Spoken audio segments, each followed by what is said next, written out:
Shalom Ibu dan teman-teman semua, kami dari kelompok 4 akan presentasikan hasil kerja kami, yaitu tentang kutipan dan sistem rujukan. Kutipan. Dalam menulis karya ilmiah, kadangkala kita mengutip pendapat orang lain. Kutipan itu kita gunakan sebagai alat untuk memperkuat argumentasi kita. Yang pertama, kutipan langsung. Dalam mengutip secara langsung, kita tidak melakukan perubahan apapun terhadap teks yang kita kutip tersebut. Pada umumnya, kutipan harus sama dengan aslinya, baik mengenai susunan kata-katanya, ejaannya maupun mengenai tanda bacanya. Ciri-ciri dari kutipan langsung dibagi menjadi 4, yaitu yang pertama, tidak ada perubahan terhadap teks asli. Yang kedua, tanda sig digunakan apabila ditemukan kesalahan pada teks asli. Yang ketiga, tanda titik 3 berspasi digunakan apabila ada bagian kutipan yang dihilangkan. Dan yang keempat, menggunakan sumber kutipan yang berlaku dalam bidang selingkung. Kutipan langsung dibagi menjadi 2, yaitu yang pertama, kutipan langsung atau pendek adalah sebuah kutipan disebut kutipan pendek apabila tidak lebih dari 4 baris. Yang kedua, ciri kutipan langsung atau pendek diintegrasikan langsung dengan tulisan kita, diapit oleh tanda kutip, dan jangan lupa sumber kutipan harus ada. Contohnya yaitu yang pertama, kutipan yang panjangnya kurang dari 5 baris dimasukkan ke dalam teks biasa, jadi berspasi 2, akan tetapi diberi tanda kutip pada awal dan akhir kutipan. Kutipan langsung. Kutipan langsung atau panjang dipisahkan dari teks kita dengan spasi dan besaran huruf yang lebih kecil. Boleh diapit oleh tanda kutip, boleh tidak, dan jangan lupa sumber kutipan harus ada. Contohnya yang pertama, kutipan yang panjangnya 5 baris atau lebih, ditik berspasi 1 dengan mengosongkan 4 pukulan tik dari garis margin di sebelah kiri.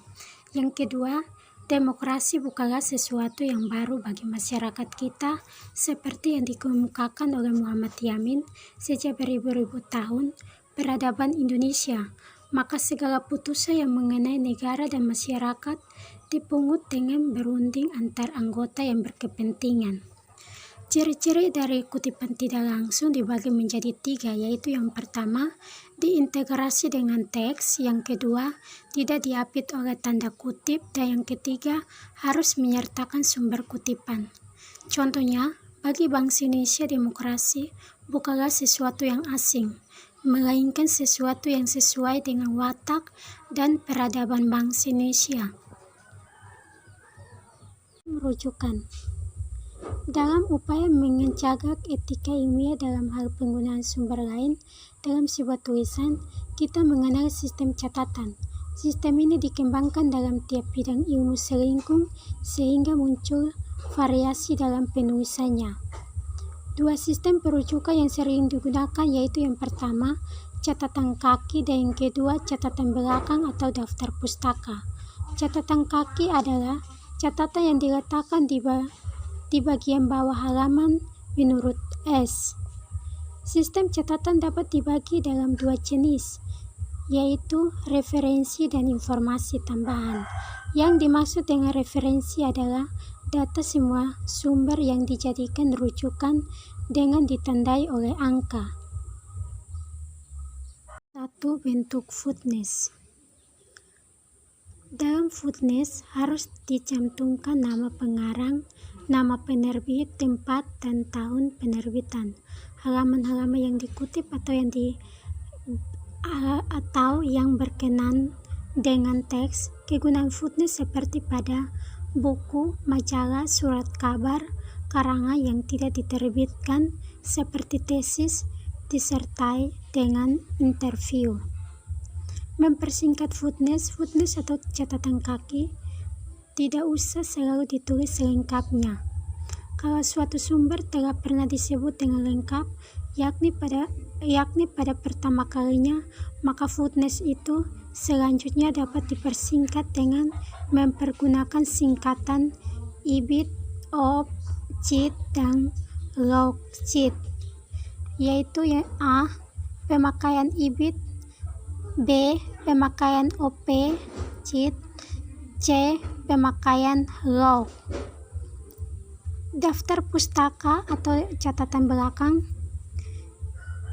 adalah semua sumber yang menjadi rujukan seorang penulis dalam kegiatan menulis sebuah karya ilmiah. Sumber-sumber tersebut harus dihimpun dalam sebuah daftar yang lazim disebut sebagai daftar pustaka atau bibliografi atau kepustakaan dengan fungsi sebagai berikut. Yang pertama, membantu membaca mengetahui ruang lingkup studi penulis. Yang kedua, memberikan penunjuk kepada pembaca yang ingin mengetahui lebih dalam mengenal tulisan yang dibacanya serta hubungan dengan tulisan lain yang berkaitan. Yang ketiga, membantu membaca memilih referensi yang sesuai dengan bidang studinya. Yang keempat, sebagai bentuk keterbukaan dan kejujuran penulis mengenai sumber-sumber yang dipergunakannya. Unsur-unsur daftar pustaka yaitu yang pertama, nama penulis, kedua, tahun terbitan sumber yang bersangkutan, yang ketiga, judul sumber yang dipakai sebagai referensi, dan yang keempat, data publikasi atau nama tempat terbit, nama penerbit. Dalam penyusun daftar pustaka, beberapa hal yang perlu diperhatikan yaitu yang pertama, baris pertama dimulai pada bias atau margin sebelah kiri, baris kedua dan selanjutnya dimulai dengan 3-5 ketukan ke dalam. Yang kedua, jarak antar baris 1 spasi. Yang ketiga, jarak antar sumber 1,5 atau 2 spasi. 4. Diurut berdasarkan abjad huruf. Pertama, nama keluarga penulis atau bergantung pada gaya selingkung bidang. Sekian dari hasil presentasi kami mengucapkan terima kasih.